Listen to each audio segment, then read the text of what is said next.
Bonjour Pharma, je vous ai préparé cette séquence vidéo pour corriger une information très importante que j'ai donnée en TD. Et donc, même de faire l'exercice pour, il y avait beaucoup d'absences, donc, pour les absents. Donc, c'est la série aération agitation, c'est la dernière série. Exercice 1, on a traité ensemble en présentiel. Donc, vous avez une turbine à sépale plate et placée verticalement au centre d'une cuve à une distance de 0,61 m du fond. Le diamètre du mobile vaut D1 qui est égal à 0,61 m. Donc, celui de la cuve est 1,83 m. La largeur de l'aube de la turbine est de 6 inches. La cuve est remplie, donc, à une profondeur, c'est la hauteur du liquide qui est égale à 1,83 m, avec une solution à 50% de soude caustique de viscosité qui est égale à 12 centipoise, à une densité de 1,498 kg par mètre cube. Ça, c'est l'unité du masse volumique. À une température de 65,6 degrés Celsius, la turbine tourne à une vitesse de 90 tours par minute, donc dans la vitesse angulaire. Dans la vitesse de rotation, donc 1, si la cuve est munie de chicane, quelle est la puissance nécessaire pour faire fonctionner le mélangeur? Deuxièmement, quelle sera cette puissance si la cuve est sans chicane? Et troisièmement, donc la cuve avec chicane est destinée à mélanger un liquide visqueux de 1,200 poise de viscosité, une densité de 1,120 kg par mètre cube. Quelle est la puissance nécessaire? Donc, pour la première question, on vous demande la puissance nécessaire pour faire fonctionner le mélangeur si vous avez une cuve qui est munie de chicanes. Donc, ça veut dire que j'ai des chicanes à l'intérieur, insérées à la paroi intérieure de la cuve. Donc, pour calculer la puissance, donc, il faut d'abord calculer le nombre de puissances. Pourquoi? J'ai une relation qui relie entre la puissance et le nombre de puissances. L'I P qui est égal à MP fois ρ, c'est la masse volumique, fois N, c'est la vitesse angulaire à la puissance 3, fois dA, c'est le diamètre du mobile d'agitation que vous avez, mais à la puissance 5. Donc ici, le MP, c'est le nombre de puissances qu'il faut tirer à partir de la BAC. Donc, pour avoir la puissance, donc c'est empirique. Ça passe essentiellement par la BAC. Le N, il faut prendre la vitesse angulaire en tours par seconde, non pas tours par minute, pour avoir la puissance en watts. Le diamètre, bien sûr, c'est en mètres. Rho, c'est en kilogrammes par mètre cube. Et MP, le nombre de puissance, c'est un nombre sans dimension qui met le Reynolds. Donc, elle n'a pas à avoir la puissance, la valeur de la puissance. Et il me faut d'abord la valeur de nombre de puissance. Rho, j'ai la valeur de Rho, c'est 1,498. N, j'ai la valeur de N, c'est 90 tours par minute. Donc, il suffit de convertir. Donc, 90 sur 60, ça donne le tour par seconde. dA, c'est le diamètre de mobile d'agitation. Donc, vous avez le diamètre de mobile qui est égal à 0,61. Donc, j'ai le dA, j'ai le 1, j'ai le ρ, il me faut la valeur de MP. La valeur de MP, c'est à partir de la BAC. On appelle ça le nombre de puissance. Donc, pour avoir la valeur de la puissance, il faut d'abord chercher le MP. Pour avoir le MP, il faut calculer d'abord le Reynolds. Et à partir de la BAC, qui donne le nombre de puissance en fonction de Reynolds, on tire la valeur de MP correspondante. Donc, pour calculer le Reynolds, on sait que le Reynolds dans une cuve standard. Donc, c'est pas le Reynolds que vous connaissez, ρ, fois U, fois D sur mu. Donc, dans une cuve standard, le Reynolds est égal à quoi? C'est le ρ fois N, c'est la vitesse angulaire que vous avez. dA, c'est le diamètre de mobile d'agitation au carré sur la viscosité. Et c'est à retenir, d'accord? Donc ici, est-ce qu'on a le ρ, est-ce qu'on a le N, est-ce qu'on a le dA, est-ce qu'on a le mu? Donc, j'ai toutes les données, donc je peux avoir la valeur de Reynolds. Donc, avant de calculer le Reynolds, moi je calcule le Reynolds, la BAC, je projette, je tire le MP. Mais avant d'utiliser la BAC, il faut d'abord vérifier que vous avez une cuve standard. Si on n'a pas une cuve standard, donc on ne peut pas utiliser la BAC. Donc, avant d'utiliser la BAC, il faudra d'abord vérifier que vous avez une cuve standard. Et pour cela, il faudra satisfaire au moins donc 2 conditions parmi les 6 conditions caractéristiques d'une cuve standard. Je me que j'ai une cuve standard, vous avez ces caractéristiques importantes que vous avez en cours. Tout mal le jour de l'examen, il suffit de vérifier 2 conditions. Si vous avez 2 conditions satisfaites, donc vous pouvez utiliser la BAC. Donc là, j'ai schématisé une cuve standard, c'est comme un cylindre. Donc, le diamètre de la cuve, je le note dt. La hauteur du liquide, je le note ça h. Le diamètre du mobile, je le note dA. Donc, la limite entre le mobile d'agitation et le fond donc, de la cuve, je note ça à une distance E. Donc, pour dire que vous avez une cuve standard, il faut avoir la première condition que le diamètre de la cuve est égal à la hauteur du liquide. Donc, il faut que le H il doit être égal à dt. Donc, deuxième condition, il faut que le diamètre de mobile d'agitation soit de 1 tiers de mobile, donc de diamètre de la cuve. Donc, le dA il doit être égal à 1 tiers dt.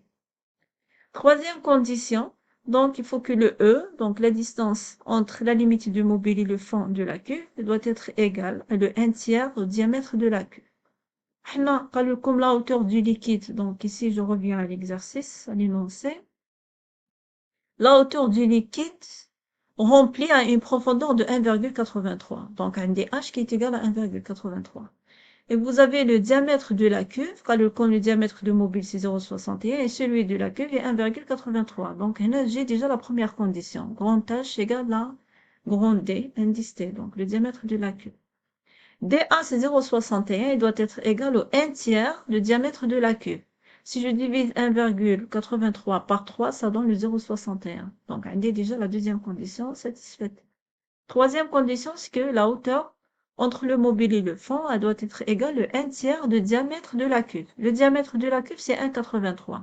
Et la distance, donc, du centre d'une cuve, donc, la distance entre la limite du mobile que vous avez, pardon, au fond, est égale à 0,61.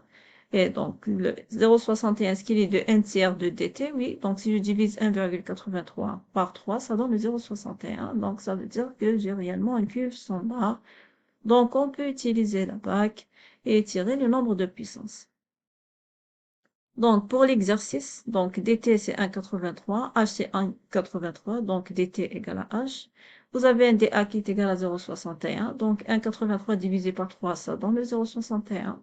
J'ai un E de 0,61 qui est égal à dt sur 3, 1,83 divisé par 3, ça donne la même valeur, c'est le 0,61, donc on peut calculer le Reynolds.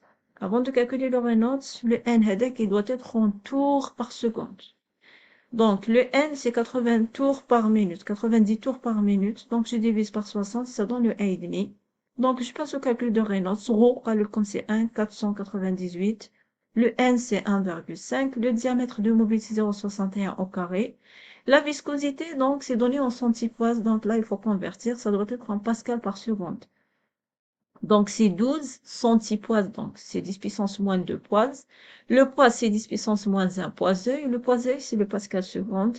Donc, ça donne une valeur de Reynolds qui est égale à 69,68. On aura la bac. Je commence à projeter. Donc, sur la bac, vous avez plusieurs coûts. Ici, donc, pour le TD, j'ai dit que le 1, c'est pour une cuve standard avec chicane. Donc, comme le 2, c'est cuve standard sans chicane. Et Hadik, c'est pour une abac que vous avez en cours. D'accord? Mais pour l'abac de TD, qu'on a utilisé en TD, donc là, il faut corriger l'information. Et là, comme pour donc, pour le TD, on a utilisé cette abac-là. D'accord? Et Had l'abac, sur cette abac-là, spécialement sur cette abac, donc le 1, c'est pour une turbine rejetant. Le 2, c'est pour une turbine non rejetante. C'est une turbine boucassipale. D'accord? Les rejetants qui confient le disque. On appelle ça une turbine rejetant. Donc, le 1, c'est pour une turbine rejetant. Le 2, c'est pour une turbine non rejetant. Donc, s'il faut projeter, là, pour l'exercice, on a une turbine rejetant. La cipale plate. D'accord? Donc, je dois projeter sur la courbe 1. D'accord?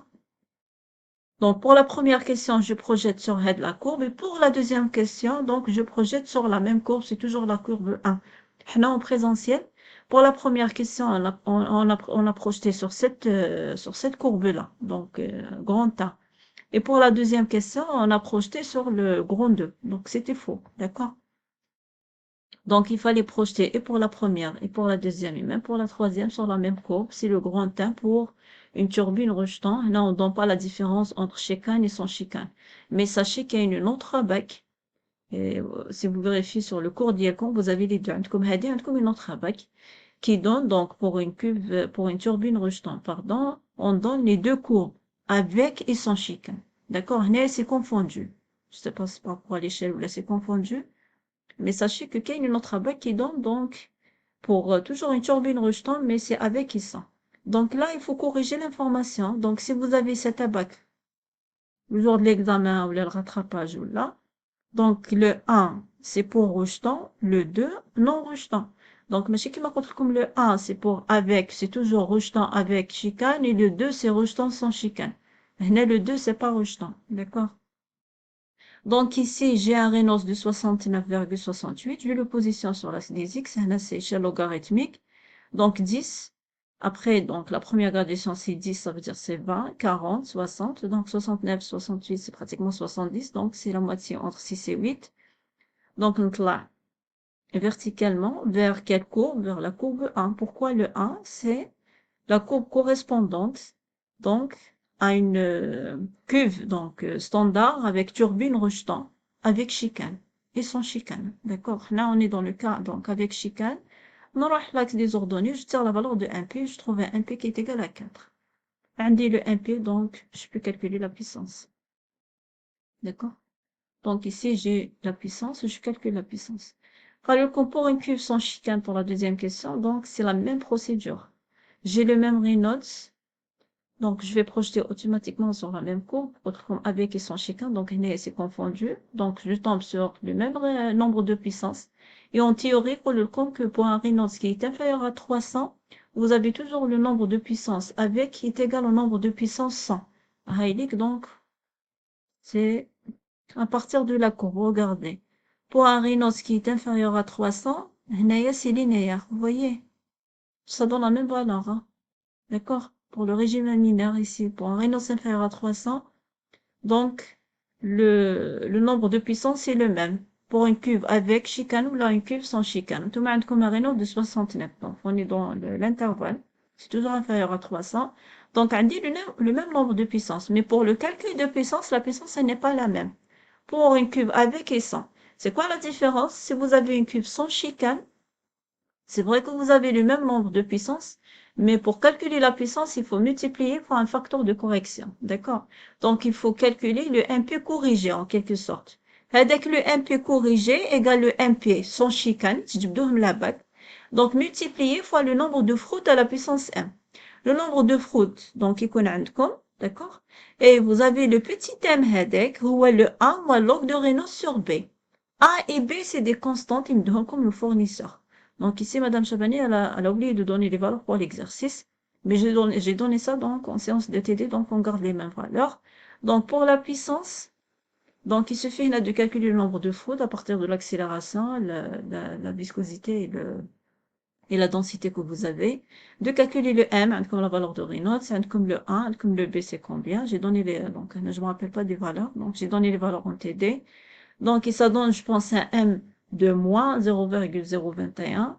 Donc, vous faites l'application numérique, vous tirez la puissance. Donc, pour une cuve standard sans chicane. D'accord? Ici, pour la dernière question, j'ai donné beaucoup la remarque. Pour la dernière question, si vous avez un liquide plus visqueux, comme c'est 1,200 poids, et avec un rho de 1,12, quelle est la puissance nécessaire? Là, c'est un liquide plus visqueux. C'est un liquide plus visqueux, automatiquement, je dois fournir plus d'énergie.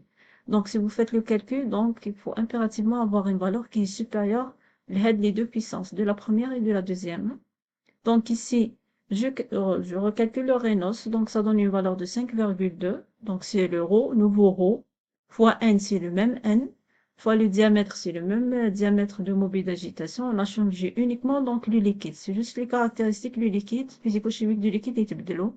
Sur le mu que vous avez, c'est 1,200 poids. Donc, c'est fois 10 puissance moins 1 pour avoir le pascal seconde. Ça donne un Reynolds de 5,2. De la BAC 5,2, je tombe sur un P de 17. Indi le nombre de puissance. C'est avec chicane, donc je n'ai pas besoin de corriger le nombre de puissance. J'utilise directement l'expression qui relie entre les deux. Hadia. D'accord? Si vous avez sans chicane, donc j'utilise cette expression-là. Avec chicane, avec chicane, j'utilise cette expression. Sans chicane, vous avez un terme de correction qui apparaît sur le frou de la puissance m. Donc, c'était ça. Je voulais juste donc insister sur cette remarque qu'il faut corriger. Donc, sur la BAC, كاين وين des abacondants, donc rejetant avec et sans, mais la BAC de TD اللي خدمنا بها حنايا. Donc, il n'y avait pas la courbe ou une turbine rejetant, mais sans chicane. Il n'y avait pas. Donc, c'était confondu. Donc, on travaille avec toujours la même courbe, grand 1, pour une turbine rejetant. D'accord? Et je vous souhaite bon courage.